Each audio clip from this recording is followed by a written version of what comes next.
ये फिल्म हमारे नज़दीकी सिनेमा घरों में हमें 19 जनवरी को देखने मिलेगी। इस फिल्म का नाम दिया है मैं अटल हूँ। बिल्कुल ज़बरदस्त टाइटल दिया गया है क्योंकि जिस तरीके से उनकी विचारधारणाएं थी और जिस तरीके से वो अपने जीवन को जीते थे, बिल्कुल कुछ उसी तरीके से टाइटल मैच करता है कि मैं अटल हूँ। इस टीजर को देखकर ये बिल्कुल समझ में आ जाता है कि पंकज त्रिपाठी ने इस किरदार के लिए कितनी ज़बरदस्त मेहनत की है, क्योंकि उनके हर एक अंदाज से समझ में आता है कि उन्होंने अटल बिहारी वाजपेयी जी को अपने अंदर डाल लिया है, उन्हें समझ लिया है। अब देखना ये होगा कि जब ये पूरी कहानी शुरू होगी 19 जनवरी को, जब ये पूरी फिल्म हमें देखने मिलेगी तो कितने सारे पहलुओं का खुलासा होगा, क्योंकि इतिहास के पन्नों से निकालकर इस कहानी को हम सभी के बीच में लेकर आ रहे हैं राहुल जाधव जी। तो बिल्कुल एक बहुत ही बेहतरीन तैयारी के साथ उतरे, क्योंकि आज से एक साल पहले यानी कि 25 दिसंबर को जब इसका मोशन पोस्टर हम सभी के बीच में आया था तो अच्छे अच्छे लोग हिल गए थे, क्योंकि जिस तरीके से काम किया है पंकज त्रिपाठी जी ने, राहुल जी ने इस फिल्म को लेकर, वो ज़बरदस्त, वाकई काबिल तारीफ है। इसके साथ जुड़े हुए कलाकार भी अपना पूरा 100% देते हुए नजर आ रहे हैं टीजर के अंदर में। और हाँ भाई, जो लिखावट लिखी गई है इस फिल्म की वो ज़बरदस्त होगी, क्योंकि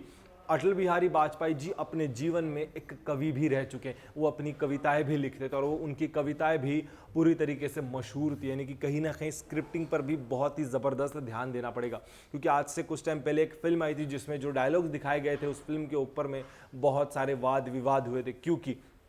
हमारे इंडस्ट्री कुछ डायरेक्टर्स ने मिलकर उस कहानी को इस तरीके से सजाया था कि ऑडियंस ने उस फिल्म को पूरी तरीके से पछाड़ दिया था। जी हाँ दोस्तों, बात कर रहा हूं मैं आदि पुरुष के अंदर में, क्योंकि जिस तरीके से डायलॉग्स लिखे गए थे इस फिल्म के अंदर में, हनुमान जी ने जिस तरीके से बात की थी और कहानी लिखी गई थी, वो लोगों को बिल्कुल ज़्यादा पसंद नहीं आई थी। इवन लेखक को सामने आकर माफ़ी मांगना पड़ा था, क्योंकि ये कहानी करोड़ों लोगों की भावना से जुड़ी हुई थी। अब सेम कुछ इस तरीके से अटल बिहारी वाजपेयी जी के जीवन पर आधारित जब ये कहानी हम सभी के बीच में आ रही है तो इसकी लिखावट पर काफ़ी ध्यान दिया गया है, क्योंकि एक एक डायलॉग के लिखे गए शब्द ये बताते हैं कि बहुत ही तगड़ी स्टडी की गई है। और जब नज़र पंकज त्रिपाठी जी की ओर जाती है और जब उनके हाथ उठाने के तरीके, बात करने के तरीके, उनका पहनाव, ये बिल्कुल दर्शाता है कि पंकज त्रिपाठी इस कैरेक्टर को पूरी तरीके से न्याय दिलाएंगे और ऑडियंस के बीच में इसको लेकर आएंगे, क्योंकि इन कहानी के साथ हमारे पूर्व प्रधानमंत्री जी के साथ करोड़ों लोगों की भावनाएं जुड़ी है। और इस कहानी के लिए,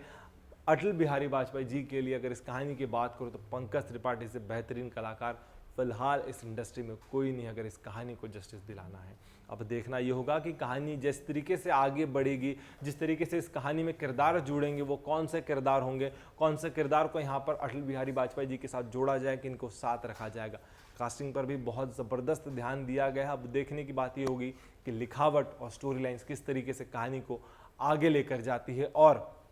उनके जीवन के कौन से पहलू हमें 19 जनवरी को सिनेमा घरों में देखने मिलेंगे, क्योंकि उन्होंने अपने जीवन में इतने सारे महान काम किए हैं कि उन पर पर्दा डालने के लिए काफ़ी मजबूत तरीके से तैयारी करनी होगी। लेकिन हाँ, जब कहानी में पंकज त्रिपाठी, राहुल जाधव जैसे दिग्गज लोग जुड़ेंगे तो कहीं ना कहीं कहानी को तो न्याय मिलेगा। इस टीज़र को देखते ही सबसे पहले आपका क्या रिएक्शन था, हमें कमेंट सेक्शन में ज़रूर बताइएगा।